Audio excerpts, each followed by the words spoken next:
Hi friends, welcome to Kavitha's Kitchen. இன்னைக்கு நம்ம கிச்சன்ல ஒரு ஈவினிங் ஸ்நாக்ஸா plain puff எப்படி செய்யறதுன்னு பார்க்கலாம் வாங்க. ஒரு கப் கோதுமை மாவை ஒரு மிக்சிங் பவுல்ல நான் சேர்த்திருக்கேன். கோதுமை மாவு கூட இந்த ரெசிபிக்கு நமக்கு தேவையான அளவு நம்ம சால்ட் சேர்த்துக்கலாம். அதுக்கப்புறமா இதுல குக்கிங் ஆயில் நல்லா சூடு பண்ணி நான் வச்சிருக்கேன். ஒரு 2 டீஸ்பூன் நம்ம குக்கிங் ஆயில் சேர்த்துக்கலாம். நீங்க குக்கிங் ஆயிலுக்கு பதிலாக நீங்க நெய் சேர்த்துக்கலாம் அல்லது பட்டர் சேர்த்துக்கலாம். இப்போ இது எல்லாத்தையும் நம்ம நல்லா மிக்ஸ் பண்ணிக்கலாம். ஒரு 1/4 டீஸ்பூன் அளவுக்கு இந்த மாதிரி கையில் நம்ம ஓமம் எடுத்துக்கலாம். இது ஃப்ளேவர் கொடுக்கும். இப்படி கையில் க்ரஷ் பண்ணிட்டு சேர்த்துக்கோங்க. இது எல்லாத்தையும் ஃபர்ஸ்ட் நம்ம கையில் நல்லா மிக்ஸ் பண்ணிக்கலாம்.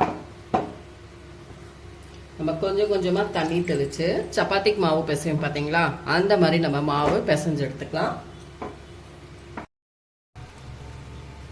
ஃப்ரெண்ட்ஸ், மாவு நம்ம இந்த அளவுக்கு பிசைஞ்சிருக்கணும். இதுக்கு மேலே ஒரு டீஸ்பூன் ஆயில் சேர்த்துட்டு இந்த மாவை ஒரு 20 மினிட்ஸ் அப்படியே நம்ம ரெஸ்ட்டில் விட்டுடலாம். ஃப்ரெண்ட்ஸ், மாவு நமக்கு ஊறி ஒரு 20 நிமிஷம் ஆயிடுச்சு. இப்போ இதை நம்ம உருண்டைகளாக போட்டு எடுத்துக்கலாம். இப்போ இதை நம்ம 4 பீஸாக போட்டுக்கலாம்.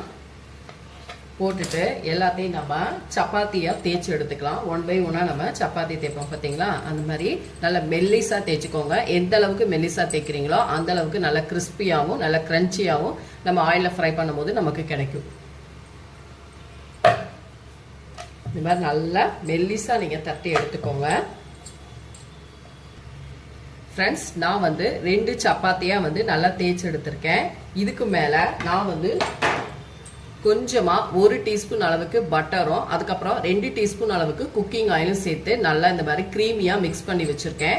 இதை நம்ம ப்ரஷ்ஷோ அல்லது ஸ்பூனோ இல்லை கையில் கூட நீங்கள் வச்சு ஃபுல்லாக அப்ளை பண்ணிக்கோங்க. இப்போ நான் அந்த க்ரீம் அப்ளை பண்ணிட்டேன். இதுக்கு மேலே கொஞ்சமாக நம்ம மாவு டஸ்ட் பண்ணிவிட்டு இன்னொரு சப்பாத்தி நம்ம திரட்டி வச்சுருக்கோம் பார்த்தீங்களா, அதை இதில் அப்படியே நம்ம தேய்ச்சிடலாம். வச்சுட்டு இதை அப்படியே நம்ம இன்னும் ஒரு சைடு இந்த சைடு ஃபுல்லாக நீங்கள் அந்த க்ரீம் அப்ளை பண்ணிவிட்டு அப்படியே ஃபோல்டு பண்ணிக்கணும். நம்ம அப்படியே 2ஆக நம்ம ஃபோல்டு பண்ணிக்கணும்.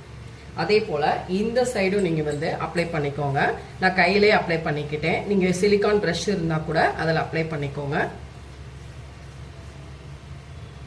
இதையும் இப்படி நீங்கள் அப்படியே மடிச்சு விட்டுக்கோங்க. அதே போல் இந்த சைடும் நம்ம அந்த க்ரீமை நல்லா அப்ளை பண்ணிவிட்டு இதை 4ஆக இப்படி மடிச்சு விட்டுக்கோங்க. மடிச்சு விட்டு திரும்பவும் நம்ம இதை அப்படியே சப்பாத்தி கட்டையில் அப்படியே நம்ம திரட்டிக்கணும். திரட்டிட்டா நமக்கு நல்ல ஒரு ஸ்கொயர் ஷேப்பில் நமக்கு கிடைச்சிடும்.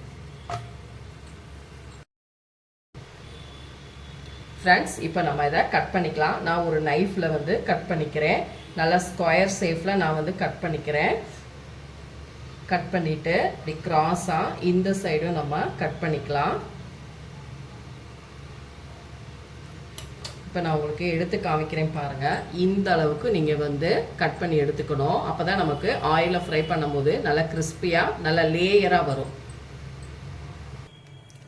ஃப்ரெண்ட்ஸ், நமக்கு பஃப் பொரிச்சு எடுக்கிறதுக்கு எண்ணெய் ரெடியாக இருக்கு. அடுப்பை மீடியம் ஃப்ளேமில் வச்சுட்டு நம்ம ஒன்று ஒன்றா உள்ளே போட்டு எடுத்துக்கலாம். அடுப்பை கம்ப்ளீட்டாக லோ பண்ணிடுங்க.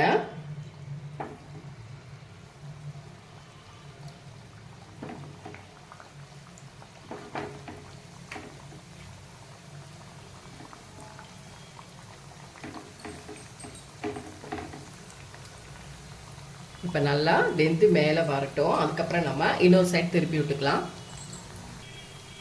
இப்போ நமக்கு பாருங்கள் நல்லா ஃபுல்லாக வெந்து நல்லா புஷ்ஷுன்னு வந்துடுச்சு. இப்போ நம்ம எல்லாத்தையும் நல்லா திருப்பி விட்டுட்டு இன்னும் ஒரு சைடு நல்லா வேக விட்டுக்கலாம். ஃப்ரெண்ட்ஸ், நமக்கு பஃப் முழுமையாக நல்லா வெந்துருச்சு. இப்போ அதை நம்ம எண்ணெயிலேருந்து எடுத்துக்கலாம். மீது இருக்கிறதையும் நம்ம ஆயிலில் ஃப்ரை பண்ணி எடுத்துகிட்டு வந்துடலாம். ஃப்ரெண்ட்ஸ், ஆயில் எல்லாமே நம்ம பஃப் ஃப்ரை பண்ணி எடுத்தாச்சு. இப்போ பாருங்கள் எவ்வளோ அருமையாக சூப்பராக. இப்போ நான் உங்கள் கையில் ஒழிச்சு காட்டுறேன் பாருங்கள். எவ்வளோ சூப்பராக நமக்கு நல்ல கிறிஸ்பியாகவும் நல்ல கிரன்ச்சியாகவும் சூப்பராக இருக்குது.